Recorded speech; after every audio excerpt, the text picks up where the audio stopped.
Bueno, vamos a compartir una conversación bien interesante. Ya venimos charlando durante la pausa. Bienvenido el doctor Julio Globasso. Gracias por estar aquí con nosotros. Muy amable. A ver, esta entrevista o este tema que vamos a abordar está anclado en, podríamos decir, algo bien innovador en una materia que tal vez en otro momento uno hubiera pensado que era bastante ajena a determinadas cuestiones. Vamos a hablar de neurolingüística, pero vamos a hablar de palabras que curan.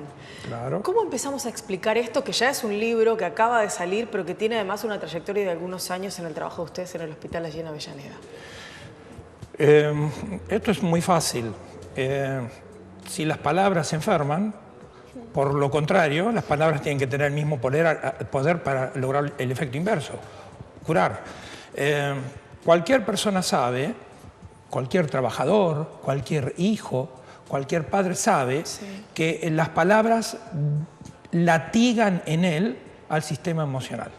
Cualquier persona lo sabe. Sí, claro. Hay palabras que me ofenden, hay palabras que me enojan, hay palabras que me agradan, hay palabras que me enferman. Estas palabras están producidas ¿en dónde? En el medio donde yo estoy metido, en el medio ambiente. Yo formo parte del medio ambiente. Yo, por ejemplo, soy parte del medio ambiente de mi esposa. Y mi esposa y mis hijos son el medio ambiente de mí. Claro. Entonces, lo que pasa en el entorno, lo que pasa en el medio ambiente, a mí me va a resonar. Yo soy la cápsula de resonancia de lo que ocurre en el medio ambiente. Digamos que parte del comienzo de poder entender esto sería pensar en tratarnos mejor o en resolver determinadas situaciones intentando que las palabras no lastimen y no enfermen. Eso como para prevenir. Ahora, cuando ya estamos en una situación en la que hay una enfermedad o hay un padecimiento o hay un dolor, ¿cómo podemos empezar a pensar en la cura a través de las palabras? Hay que entrenarse. Así como usted se entrena para hacer el decatlón o cuando usted se entrena para hacer el cruce de los Andes corriendo, usted tiene que entrenarse desde lo terapéutico. Desde los médicos tienen que entrenarse y adquirir las destrezas para manejar esas circunstancias. Y los pacientes, las personas, tenemos que aprender a tomar decisiones que sean inteligentes para sacarnos de encima aquello que es nocivo. Fíjese una cosita, le preguntan, en el libro nosotros decimos, le preguntan a la pulga, ¿a dónde vas? A donde el perro me lleve. No tiene voluntad la voluntad del perro la lleva. Claro. Pero el destino de las personas, el objetivo suyo como ser humano, lo determina usted. Entonces usted tiene que saber tomar las decisiones para decir, esto que a mí me está pasando, sea lo que sea, no es bueno para mí. Claro. ¿Esto lo quiero o esto no lo quiero? Tal cual. ¿Y qué hago si tengo esta disyuntiva, no? Bien, nosotros mire lo que tenemos. Nosotros en el hospital, que es donde nosotros ejercemos inicialmente esta especialidad, nos llegan cosas que son a veces muy dramáticas. Una mujer golpeada o familiares de alcohólicos, muy habitualmente. Pero tomemos este punto de la mujer golpeada. Entonces vienen y dicen, mire doctor, yo soy víctima de la violencia de género, o relata su experiencia. Le digo, bien, nosotros nunca interpretamos nada, por lo tanto yo a usted no le puedo aconsejar lo que tiene que hacer, porque lo que yo le puedo aconsejar es bueno para mí, no necesariamente para usted. Nosotros lo que tenemos que hacer es prestar la atención consciente activa para ver qué palabras utiliza la persona. Nosotros no miramos lo intelectual nosotros miramos qué palabras usa y a partir de ahí la sintaxis, a quién borra o a quién pone sintácticamente hablando. Entonces de ahí decimos, bueno, las preguntas, ¿usted quiere cambiar? Primera decisión, ¿usted quiere curarse? ¿Usted cree que el 100% de los enfermos quieren curarse? Pues el 30% no. Es impresionante eso. Sí, el 30% no. Y estoy pensando en una especie de comparación que puede parecer un poco absurda, pero en un tema que es muy de hoy, que tiene que ver con la muerte de la ballena en Mar del Tuyú. ¿No? Un animal que llegó hasta esa costa, a la que llegaron después los socorristas para intentar ayudarla, pero fue a morir. Vino a morir. Tenía la decisión de morir porque después efectivamente volvió a hacer el mismo camino para morir en esa costa donde había decidido que iba a hacerlo. Digo, ¿no? Esto puede parecer absurdo, ¿no? Porque los animales no tienen raciocinio, pero esto que usted dice de que un 30% de los pacientes no se quiere curar, está un poco anclado también en esta cosa menos racional que tenemos a veces, ¿no? Nosotros siempre le preguntamos, ¿usted quiere curarse? Claro. ¿Cómo sabe que quiere curarse? Claro. Y tiene que argumentar. Va a intentar ser erudito. A nosotros nos interesa saber qué palabras usa. Las palabras nunca, por ejemplo. Nunca, nadie. El universo. El otro día con una gente... Todo el mundo. El otro día yo en Facebook, yo colaboro con una entidad acá de La Plata, que es de Izquierda de Armia. Entonces una doctora habla y dice, los hombres creen que nosotros... Entonces yo estaba en mi casa y digo, ¿qué hombres? Los que usted conoce. Claro, ¿cuáles? Porque yo tengo mi esposa y yo tengo mi hija y tengo mi nieta y yo no soy como dice usted. Entonces, ¿qué hombres? ¿Qué es lo que está pasando? Entonces usted tiene que decidir, ¿quiero o no quiero curarme?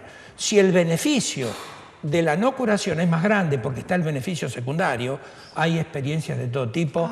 A mí una mujer un día en el hospital yo le escribo a un chico que tenía artritis psoriásica. Entonces yo le digo, le hago el certificado como que está mejor, porque realmente estaba muy bien. Me dice, pero doctor, me lo estrujó. Dice, nosotros con lo que obtenemos por esto comemos 4 y me lo tiró a la pileta. Claro, el beneficio secundario mayor que lo que... ¿Cómo hace una persona para curarse de un traumatismo cuando está esperando una indemnización? Y depende de este traumatismo, es imposible. Claro, con lo cual digo, la cantidad de variables son enormes, pero siempre todo está anclado en esta cuestión de la decisión y de lo que a uno le pasa más adentro que lo físico. No le quepa la menor duda. Por eso nosotros, cuando ya promediamos la consulta, decimos, bien, vamos a describir exactamente cómo es su estado actual. Bien. Descríbalo con precisión.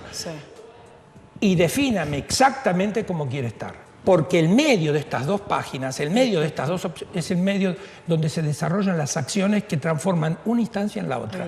¿Y de quién depende? A ver. Y de uno mismo. De uno mismo. Exactamente. Siempre la solución la tiene usted. Sí, la ciencia puede colaborar con una cantidad importante de innovaciones, de tecnología, de medicación, etcétera. Pero bueno, si uno no tiene la voluntad. Por eso digo, es interesante también porque pensaba en todo lo que implica esto para, por ejemplo, los enfermos terminales, la medicina del dolor. Digo, sobre todo en el caso de los enfermos terminales, ¿no? O de enfermedades muy graves, como por ejemplo el cáncer. ¿Cuánta gente dice, bueno, en realidad se curó porque estuvo convencido de que quería curarse? Digo, me imagino que gran parte de que los tratamientos funcionen están anclados en esa decisión, en querer. No le quepa a usted la más mínima duda.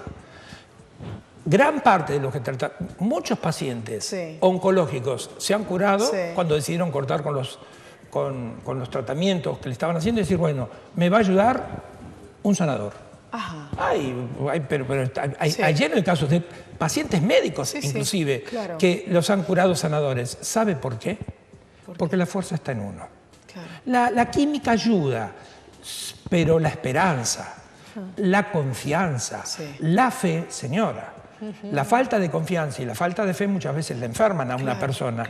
Y cuando usted la incorpora nuevamente, usted encontró un camino que lo lleva, si a veces no a la curación, por lo menos a la sanación.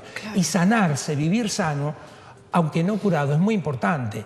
Entender que si usted tiene un paciente que le falta una pierna, él tiene que aceptar este desafío y tiene que entender que de aquí en más, él va a hacer con una pierna lo que el resto del mundo hace con 2, pues está sano. Claro, claro. Poder entender estas cuestiones para no estar constantemente pensando en esa pierna que le falta y en todo lo que no puede hacer porque no la tiene, ¿no? Porque si pasa eso, no se va a sanar jamás y va a ser un resentido. Claro. Doctor, la verdad que es sumamente interesante todo esto. Quiero preguntarle cómo trabajan ustedes con la aplicación. Digo, usted me contaba el encuentro con los pacientes, estas consultas, las charlas, el análisis de las palabras. Cuando se empieza el tratamiento, digamos, una vez que ya tienen por lo menos ese diagnóstico hecho, incluso a partir de la propia palabra del paciente, ¿qué es lo que sigue a esto? ¿Cómo se sigue? Nosotros tenemos una primera entrevista donde pasa esto. Esto pasa en la primera entrevista. Quiere curarse, como sabe. Le dejamos que cuente la historia un poquito, porque técnicamente a nosotros la historia no nos interesa.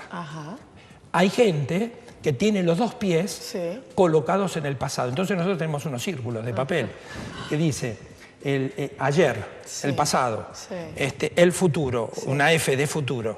Entonces los ponemos cerquita.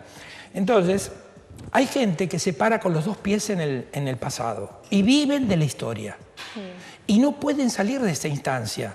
Tienen formales impedimentos para hacerlo, pues mientras usted no pueda salir del pasado, no está viviendo el aquí y ahora. Porque fíjese lo que nosotros teníamos, una señora, gemela univitelina, que tenía las dos mujeres un cáncer de mama. Sí. Una se fue a vivir a Australia, la otra se quedó acá.